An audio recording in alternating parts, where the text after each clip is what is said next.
जमाल शाह काकड़ साहब। बिस्मिल्लाहिर्रहमानिर्रहीम।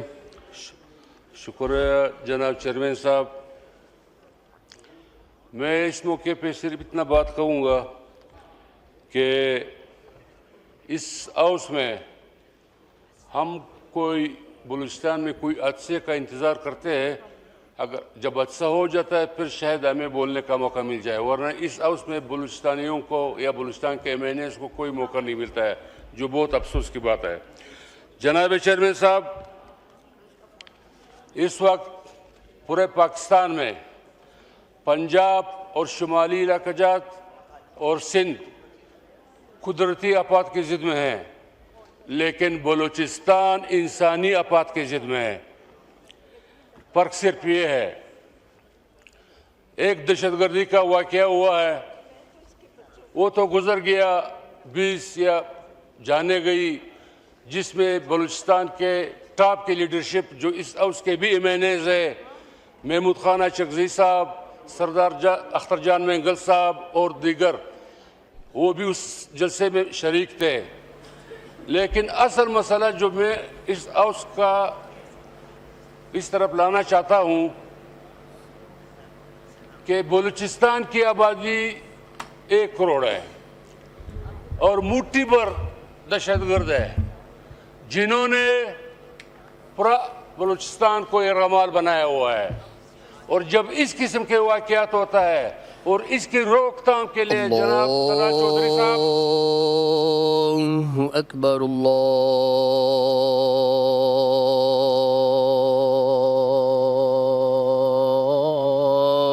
अकबर।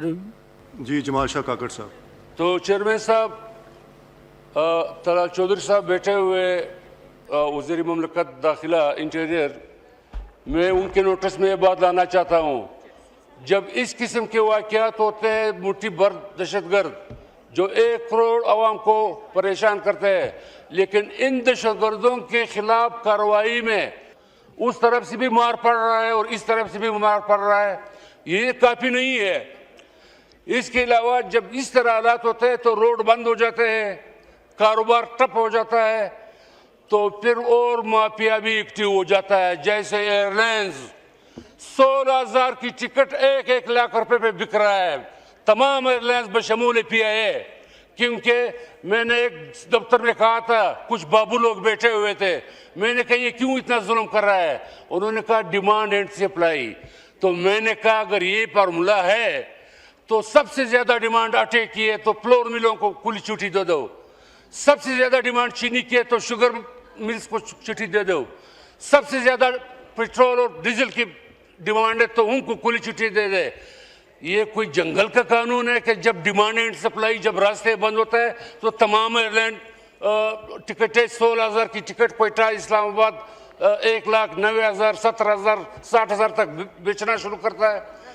और साथ ही जब इस किस्म के वाक़यात होता है तो वहाँ के जवानों के पास कोई रोजगार नहीं है, कोई कारोबार नहीं है, ऊपर से दहशतगर्दों ने भी रकमाल बना दिया। तो हम वाइंड अप करिएगा प्लीज। 1 मिनट। जब हम इन नौजवानों को, जो 60% आबादी है बलूचिस्तान में जवानों की, उनके पास रोजगार तो हम नहीं दे सकते, कारोबार हम नहीं दे सकते, एक मोबाइल उनके पास है जो उनका मशगला है। फिर ये कंपनियां भी एक्टिव हो जाती है जो 600 रुपए का जो सुपर कार्ट 2,000-2,500 का बेचता है और स्प्रीम ऑफर का यही पोजीशन है। कोई कंट्रोल करने वाला है या नहीं कोई इन माफिया को? और फिर उनका नेटवर्क बलूचिस्तान के किसी जिले में वो सर्विस, वो मेयार नहीं है। बलूचिस्तान को छोड़ो, कोयटा कैपिटल है, वहां पे भी सर्विस का कोई मेयार नहीं है। जब उनके पास मोबाइल का डेटा आप खत्म करोगे, महंगा कर दोगे, रास्ते आप बंद करोगे, टिकट जहाज का 1 लाख तक पहुंचेगा, तो इसका मकसद क्या है? तो जवानों को हम इनडायरेक्टली पैगाम देना चाहते हैं कि आप भी बंदूक उठाओ। खुदारा बलूचिस्तान पे रहम करे, एक पार्लियामेंट, एक कमेटी बनाया जाए कि यहाँ पे हो क्या रहा है। पाकिस्तान का 40% रकबे पे एक सूबा है जो कुदरती ज़खायर से माला माल है, इनको दीवार से न लगाए।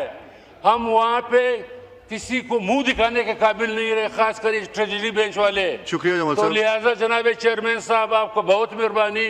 मैं इस हाउस का तवज्जो इसी तरफ दिलाना चाहता हूँ कि बलूचिस्तान को तरजीह दिया जाए।